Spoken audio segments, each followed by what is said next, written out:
ፓስታ ከምን ጋር ሲሰራ ነው ደስ ብሏችሁ የምትበሉት? ዛሬ ከቱና ጋር እንዴት እንደምንሰራ አንድ ላይ እናያለን። በመጀመሪያ መጥበሻችን ላይ ዘይት እናደርጋለን።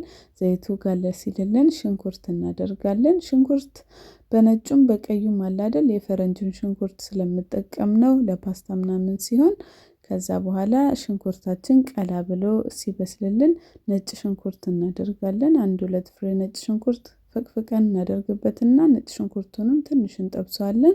በመቀጠል አነስተኛ ሙቀት ላይ አድርገን በርበሬ እናደርጋለን ሳይበዛ።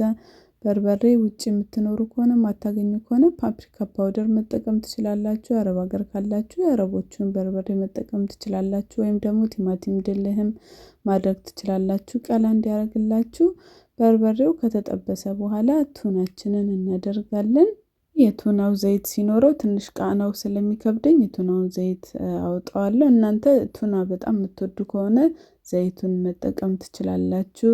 ከዛ በኋላ ቲማቲም እንጨምራለን። ቲማቲሙን ከጨመርን በኋላ እሳቱን ትንሽ ሞቅ እናደርገውና ትንሽ ደቂቃ ቲማቲሙን አንድ ላይ እንጠብሰዋለን። በመጨረሻ ጨው እንጨምራለን። ቆንጆ በርበሬ እናደርጋለን። ለልጆች የምንሰራ ከሆነ በርበሬውን ባንጠቀም ድልህ ማድረግ የቲማቲም ድልህ ማድረግ እንችላለን። ቆንጆ በርበሬም ትንሽ ስለሚያቃጥል ቢቀር ቆንጆ ነው። ከድነነው ቲማቲሙ እስኪበስል እንጠብቃለን። ያው ቱና ሶሳችን እንደዚህ ቆንጆ ሆኖ ደርሶልናል። በመቀጠል ፓስታችንን እንቀቅላለን።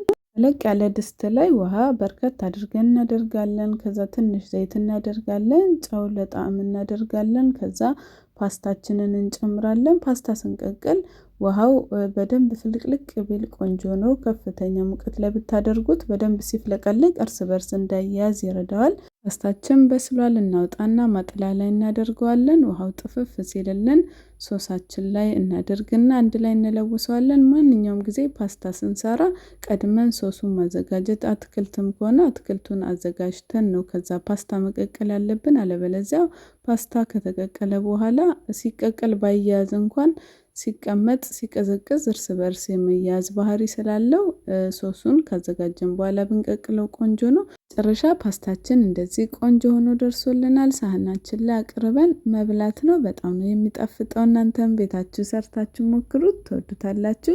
ስለምትከታተሉኝ፣ ስለምትሰጡኝ አስተያየትና ስለምታበረታቱኝ በጣም ከልብ ነው የማመሰግነው። የምሰራቸው አዳዲስ ቪዲዮዎች እንዲደርሳችሁ ሂዳይስ ኪችንን ፎሎ ማድረግ አትርሱ። ቪዲዮን ከወደዳችሁት ላይክ፣ በሌላ ስራ ቪዲዮ እስከምንገናኝ ቻው።